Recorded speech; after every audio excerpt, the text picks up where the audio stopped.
Jesus! Daddy, I miss don't forget. Which kind of good man you be? I don't look here since you sleep. My brother, don't rest. See, I tell you, me and you know say this money they pay here now waste. Not if they work for this gate.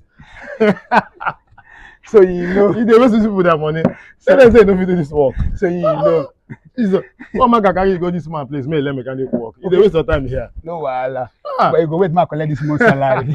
Continue. Just wait, ma collect this month's salary. What type of plane is this?